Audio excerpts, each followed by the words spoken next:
নমস্কাৰ প্ৰিয় বন্ধু বান্ধৱীসকল ঘৰত কুকুৰ বা মেকুৰী পুহিলে কি হয় ঘৰলৈ বাৰে বাৰে কুকুৰ মেকুৰী আহিলে কিহৰ সংকেত বুজায় কেনে ধৰণৰ মানুহৰ ঘৰত কুকুৰ বা মেকুৰীয়ে নিজে নিজে আহি ঘৰ লয় মেকুৰী আৰু কুকুৰে ঘৰত পোৱালি দিলে ঘৰখনলৈ ভৱিষ্যতে কিহৰ সংকেতৰ উমান পায় কুকুৰ আৰু মেকুৰীৰ বিষয়ে আপুনি নিশ্চয় বহু কথা শুনিছে বা কুকুৰ মেকুৰীৰ সংকেতৰ বিষয়ে বহু কিতাপ পঢ়িছে আজিৰ ভিডিঅ'ত আমি কুকুৰ মেকুৰীৰ সংকেতৰ বিষয়ে এনে কিছুমান কথা ক'ম যিসমূহ কুকুৰ মেকুৰী পোহা বা সঘনাই কুকুৰ মেকুৰী ঘৰলৈ যোৱা প্ৰতিখন ঘৰৰ বাবে অত্যন্ত দৰকাৰী কুকুৰ আৰু মেকুৰীৰ এনে কিছুমান সংকেত আছে সেইসমূহ যদি আপুনি আপোনাৰ ঘৰত দেখা পায় তেনে হয়তো ভৱিষ্যতৰ দিনত আপোনাৰ বাবে হয় ভয়ংকৰ সমস্যা আহিব পাৰে নহয় আপোনাৰ ঘৰলৈ অতি ভাল দিনৰ আগমন হ'ব পাৰে কুকুৰ আৰু মেকুৰীৰ কিছুমান সংকেত পালে যদি আপুনি প্ৰতিকাৰ নকৰে তেনে আপুনি বিপদত পৰাৰ আশংকা বেছি হয় আকৌ ভাল সংকেতবোৰ যদি নাজানি কিছুমান নীতি নিয়ম নকৰে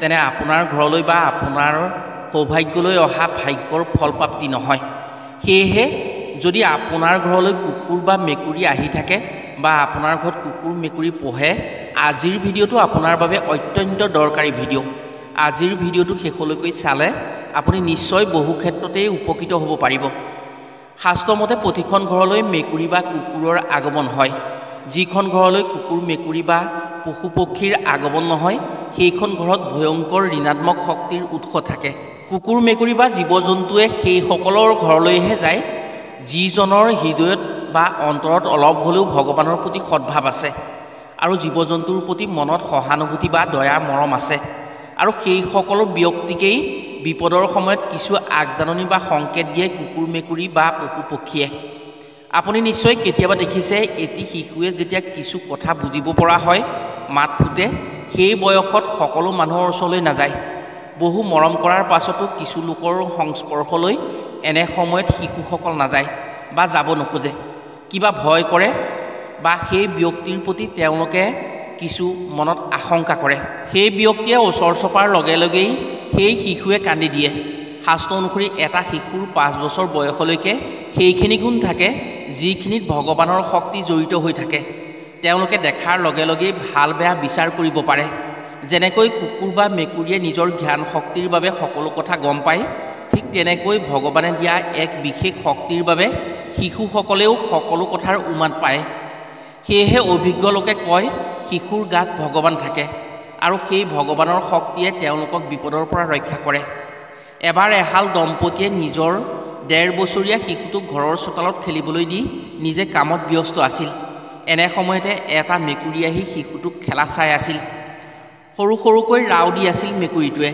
মেকুৰীটোৱে এবাৰ শিশুটোৱে পিন্ধি থকা কাপোৰযোৰত ধৰি ঘৰৰ ফালে টানি নিয়াত শিশুটিয়ে কন্দাত ভিতৰৰ পৰা শিশুটিৰ দেউতাক ওলাই আহি দেখে মেকুৰীয়ে ঘৰৰ ফালে শিশুটিক টানি আছে তাকে দেখি মানুহজনে এডাল লাঠিৰে মেকুৰীক আঘাত কৰি খেদি দিলে কিন্তু মেকুৰীটো যোৱাৰ সময়লৈকে শিশুটিৰ ফালে চাই সি ৰাউচি দি চিঞৰি গ'ল সেই সময়ত শিশুটিৰ মাকে সেই স্থানত উপস্থিত হৈ শিশুটিক মৰম স্নেহ কৰি ভিতৰলৈ লৈ গ'ল সেই সময়তে শিশুটিৰ দেউতাকে দেখিলে এটা প্ৰকাণ্ড ফেটিসাপ আহি সেই শিশুটিৰ থকা ঠাইখনতে ৰৈছেহি তেতিয়া তেওঁ চিঞৰ বাখৰ কৰি সেই ঠাইৰ পৰা আঁতৰি গ'ল যদি মেকুৰীটোৱে সেই সময়ত সেই সংকেত নিদিলেহেঁতেন তেনে নিশ্চয় শিশুটি ভয়ংকৰ বিপদত পৰিলহেঁতেন প্ৰিয় বন্ধু বান্ধৱীসকল তেনে জানো আহক কেনেধৰণৰ মানুহৰ ঘৰলৈ কুকুৰ মেকুৰী পশু পক্ষীৰ আহ-যাহ হয় কুকুৰ মেকুৰীৰ কোনবোৰ সংকেত পালে সাৱধান হ'ব লাগে ঘৰত কুকুৰ মেকুৰী বা পশু পক্ষীয়ে পোৱালি জগালে কি সংকেত আহে পশু পক্ষী বা কুকুৰ মেকুৰীৰ কি সংকেত পালে কি প্ৰতিকাৰ কৰিব লাগে জীৱ জন্তু বা পশু পক্ষীৰ কেনেধৰণৰ সংকেতে ঘৰলৈ বিপদ অহাৰ আগজাননী দিয়ে কথাসমূহ কোৱাৰ আগতেই আপোনাক এটি সৰু অনুৰোধ জনাওঁ ভিডিঅ'টো যদি ভাল পায় তেনে এটা লাইক কৰাৰ লগতে কমেণ্ট বক্সত ভগৱান কৃষ্ণৰ নাম স্মৰণ কৰি জয় শ্ৰীকৃষ্ণ বুলি লিখিবলৈ কেতিয়াও নাপাহৰিব আৰু যদি আমাৰ চেনেললৈ প্ৰথম আহিছে তেনে চেনেলটো ছাবস্ক্ৰাইব কৰাৰ লগতে অন্য 10 জনে উপকৃত হোৱাকৈ ভিডিঅ'টো শ্বেয়াৰ কৰিবলৈ অনুৰোধ জনালোঁ আপুনি জানি আচৰিত হ'ব যে কুকুৰ আৰু মেকুৰীৰ শ্ৰৱণ শক্তি আৰু জ্ঞান শক্তি ইমানেই বেছি আগন্তুক পৰিৱেশত কি হ'ব কি ঘটনা ঘটিব সকলো জানি যায় সেয়েহে কুকুৰ মেকুৰীয়ে বিভিন্ন সময়ত বিভিন্ন মাতেৰে সংকেত দিয়ে যদি সেই সংকেতসমূহ বুজিব পৰা হয় তেনে বহু বিপদৰ পৰা আঁতৰি থাকিব পৰা হয় কুকুৰ মেকুৰীয়ে খুব কম পোহৰত যিকোনো বস্তু দেখা পায়। কুকুৰ আৰু মেকুৰীয়ে অৱচেতন অৰ্থাৎ টোপনি গৈ থকাৰ সময়তো সিহঁতে যিকোনো কথা গম পায়। এতিয়া মেকুৰীয়ে দিয়া সংকেতসমূহৰ বিষয়ে জানো আহক। শাস্ত্ৰত ভগৱান শ্ৰীকৃষ্ণই কৈছে, যিখন ঘৰত মেকুৰীয়ে পোৱালি জগায় সেইখন ঘৰলৈ মাতা লক্ষ্মীৰ আগমন হয়। সেইখন ঘৰে যদি নিয়ম নীতি মানি চলিব পাৰে তেনে লক্ষ্মী দেৱী সেইখন ঘৰত বাস কৰে আৰু লক্ষ্মী দেৱীৰ বাবে প্ৰতিদিনে পূজা প্ৰাৰ্থনা কৰে। সেই ঘৰত ধনী হোৱাটো একেবাৰে নিশ্চিত হৈ পৰে। সেই ঘৰ ধনী হোৱাত কোনেও বাধা দিব নোৱাৰে। ইয়াৰ উপৰিও যিখন ঘৰত বহু বেছি যোগাত্মক শক্তিৰ আগমন হয় সেইখন ঘৰতহে কুকুৰ মেকুৰীয়ে পোৱালি জগায়। এবাৰ এগৰাকী মহিলাই এটি সন্তানক জন্ম দিয়াৰ কিছুদিনৰ পাছত গম পালে তেওঁ সন্তানে নিজে হাত ভৰিৰ বিশেষ লৰচৰ কৰিব নোৱাৰে। কথাটো জনাৰ পাছত সেই মহিলাগৰাকীয়ে নিজৰ সন্তানক লৈ মহা চিন্তাত পৰিল আৰু ডাক্তৰৰ ওচৰলৈ গ'ল। ডাক্তৰৰ মতে সেই শিশুৱে কোনোদিন নিজে থিয় হ'ব নোৱাৰে। সেই শিশুটিৰ হাত ভৰিত জোৰ কম আছিল। ডাক্তৰৰ কথা শুনি মহিলাগৰাকী বৰ চিন্তিত হৈ পৰিল। সন্তানৰ তেনে অৱস্থা হ'লে কি হ'ব? তেওঁ জীৱিত থকালৈকে বাৰু তেওঁৱেই সকলোখিনি কৰি দিব, কিন্তু মৃত্যু হোৱাৰ পাছত তেওঁৰ সেই শিশুটিৰ কি অৱস্থা হ'ব? সেয়েহে শিশুটিৰ মাকে ভগৱানক সদায় পূজা পাতল কৰি ভগৱানক তাৰ উপায় বিচাৰিলে। এনেকৈ ৩-৪ বছৰ পাৰ হৈ যোৱাৰ পাছতো সেই শিশুৱে থিয় হ'ব নোৱাৰিলে। যেতিয়া শিশুটিৰ ৫ বছৰ হ'ল তেতিয়া মহিলাগৰাকীয়ে তেওঁৰ ঘৰত কিছু পৰিৱৰ্তন লক্ষ্য কৰিবলৈ ল'লে। পুৱা দৰ্জা খুলিয়েই তেওঁলোকৰ চোতালত বনৰীয়া কিছুমান পক্ষী চৰি থকা দেখে। কপৌ, ভাটৌ, শালিকা আদি যিবোৰ পশু পক্ষী সাধাৰণতে মানুহৰ সংস্পৰ্শত থাকে সেই পশু পক্ষীসমূহে পুৱাতে তেওঁলোকৰ চোতালত থাকি চৰি থাকে। তেওঁ ভাবিলে নিশ্চয় তেওঁৰ বাবেই কিবা শুভ সংকেত আহিছে। সেয়েহে তেওঁ প্ৰতিদিনেই সন্ধিয়াই এটা পাত্ৰত অলপ চাউল দি আৰু এটা পাত্ৰত কিছু পানী দি তেওঁলোকৰ চোতালত থৈ আহে, যাতে পুৱা সেই পশু পক্ষীসমূহে খাদ্য খাব পাৰে। এনেকৈ কিছুদিন যোৱাৰ পাছত তেওঁলোকৰ ঘৰলৈ এজনী মেকুৰীৰ আগমন হ'ল। কেইদিনমানৰ পাছতেই সেই মেকুৰীজনীয়ে তেওঁলোকৰ ঘৰত পোৱালি জগালে। মহিলাগৰাকীয়ে সেই কথা গম পাই সেই মেকুৰীজনীক যি পাৰে খাদ্য বস্তু যোগান ধৰিলে আৰু মহিলাগৰাকীয়ে পোৱালীকেইটাক যিমান পাৰে সিমান যত্ন কৰিলে। পোৱালীকেইটা কিছু ডাঙৰ হোৱাৰ পাছত মেকুৰীজনীয়ে পোৱালীকেইটা লৈ তেওঁৰ ঘৰৰ পৰা গুচি গ'ল। মহিলাগৰাকীৰ বেয়া লাগিল যদিও প্ৰকৃতিৰ নিয়মক মানি ল'বলৈ বাধ্য হ'ল। কেইদিনমান যোৱাৰ পাছত তেওঁ দেখিলে তেওঁৰ শিশুটোৱে মুখেৰে শব্দ কৰিব পাৰিছে, লাহে লাহে শোৱাৰ পৰা বহিবলৈ চেষ্টা কৰিছে।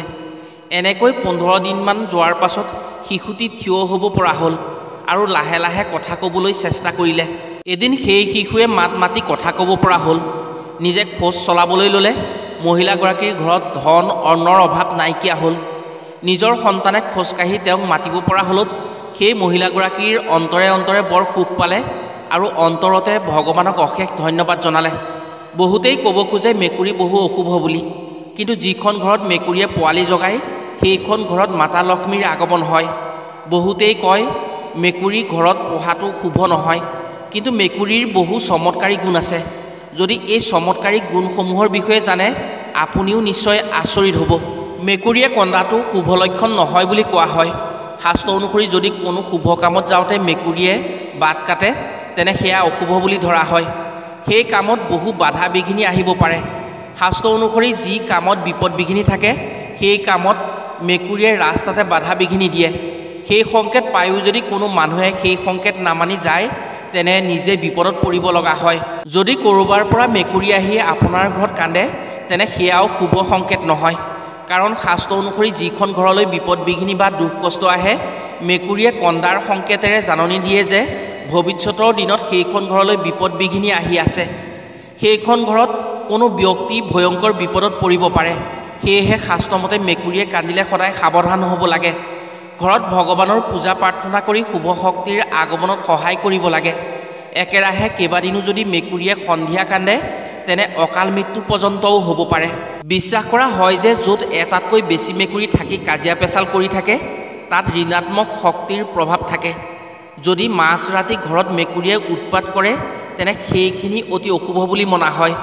যদি কোনো ব্যক্তিয়ে মাজ ৰাতি জুৰীয়া মেকুৰী দেখে তেনে তেওঁৰ ভাগ্য নষ্ট হয়, কিন্তু যাৰ ঘৰত মেকুৰীয়ে পোৱালি জগায় সেইখন ঘৰত শুভ শক্তিৰ আগমন হয়। মেকুৰী বাৰে বাৰে ঘৰলৈ আহি থকাটো শাস্ত্ৰমতে একেবাৰে অশুভ লক্ষণ। বাহিৰৰ পৰা যদি মেকুৰী আহি আপোনাৰ ঘৰত মলমূত্ৰ ত্যাগ কৰে তেনে সেয়াও অশুভ বুলিয়েই ধৰা হয়। যদি আপোনাৰ ঘৰত পোহনীয়া কুকুৰ মেকুৰী হঠাৎ ঘৰৰ পৰা নোহোৱা হৈ পৰে তেনে ঘৰলৈ বিপদ অহাৰ আগজাননী আহে। যদি আপুনি ক'ৰবালৈ যাওঁতে পোৱালিসহ মেকুৰী দেখা পায় তেনে আপোনাৰ পুৰণি সম্পৰ্কসমূহ পুনৰ সজীৱ হ'ব। পুৰণি বন্ধু আত্মীয় কুটুম্বক লগ পাব আৰু তেওঁলোকৰ লগত আপোনাৰ মিলা প্ৰীতি হ'ব। দীপাৱলীৰ দিনা যদি আপোনাৰ ঘৰলৈ মেকুৰী আহে তেনে সেয়া অত্যন্ত শুভ লক্ষণ। ভাগ্যত ধন সম্পদৰ যোগ আহে। যদি আপুনি ক'ৰবাত যাওঁতে আপোনাৰ সন্মুখেৰে বাওঁফালৰ পৰা সোঁফাললৈ মেকুৰী পাৰ হৈ যায় তেনে আপুনি যোৱা কামটোৰ সফলতা আহিব। আপুনি যোৱা কামটোৰ সফলতা কেতিয়াও নেহেৰায়। সেই কামৰ সফলতা আহে আৰু সেই কামত আপুনি লাভৱান হ'ব পাৰিব। যদি কাৰোবাৰ ৰাহু কেতুৰ দোষ থাকে বা ৰাহুৰ দোষত বিভিন্ন বাধা বিঘিনি আহি বিপদ বিঘিনি হৈ থাকে তেনে মেকুৰীক খাদ্য খুৱাব লাগে। শাস্ত্ৰ অনুসৰি মেকুৰী হৈছে ৰাহুৰ বাহন। এনে কাৰ্যৰ বাবে ৰাহু সন্তুষ্ট হয়। লোকবিশ্বাস অনুসৰি তেতিয়াহে মেকুৰীয়ে বাট কাটিলে অশুভ বুলি ধৰা হয় যেতিয়া ক'লা মেকুৰীয়ে আপোনাৰ সোঁফালৰ পৰা বাওঁফাললৈ ৰাস্তা ভেটি বাওঁফাললৈ গতি কৰে। মেকুৰীয়ে এনেকৈ বাট কাটি গ'লে পিছত ঋণাত্মক শক্তি এৰি যায়। সেই ঋণাত্মক শক্তিৰ প্ৰভাৱ দূৰ কৰিবলৈ হ'লে সেই স্থানত পানী ছটিয়াই যাব লাগে। এনে কৰিলে বিপদ কম হয়। বাটৰ মেকুৰী আহি যদি আপোনাৰ ঘৰত কান্দে তেনে সেয়া অশনি সংকেত বুলি মান্য কৰা হয়। এনে হ'লে সাৱধান হৈ যিকোনো কামত সময় সাল সলনি কৰিব লাগে। মেকুৰীয়ে যদি আপোনাৰ ঘৰলৈ আহি কাজিয়া কৰে তেনে সেয়া গৃহকন্দলৰ আগজাননী বুলি ধৰা হয়। এনে কৰিলে বিনা কাৰণত ধনহানি হয়। শাস্ত্ৰ অনুসৰি মেকুৰী হৈছে অলক্ষ্মী দেৱীৰ বাহন। যদি মেকুৰীয়ে নেগুৰ লৰাই কাৰোবাৰ গাত লগাই অহা যোৱা কৰি থাকে বা নেগুৰ লগাই ঠেঙৰ তলেৰে সৰকি থাকে তেনে সেই ব্যক্তি অপযশৰ সন্মুখীন হৈ মান সন্মান হানি হোৱাৰ সম্ভাৱনা প্ৰকট হয়। প্ৰিয় বন্ধু বান্ধৱীসকল, এইসমূহ সংকেত যদি আপুনি পায় তেনে নিশ্চয় সাৱধান হ'ব লাগিব। এইসমূহ কথা শাস্ত্ৰসন্মত কথাহে। বিশ্বাস অবিশ্বাস আপোনাৰ ওপৰত। আশা কৰিছোঁ আজিৰ ভিডিঅ'ৰ জৰিয়তে নিশ্চয় উপকৃত হ'ব পাৰিব। আজিলৈ ভিডিঅ'টো ইমানতে সামৰিছোঁ। পুনৰ অন্য এটি ভিডিঅ'ৰ জৰিয়তে লগ পোৱাৰ প্ৰতিশ্ৰুতিৰে আজিলৈ আহোঁ। সকলো ভালে থাকক, সুস্থ থাকক। ধন্যবাদ।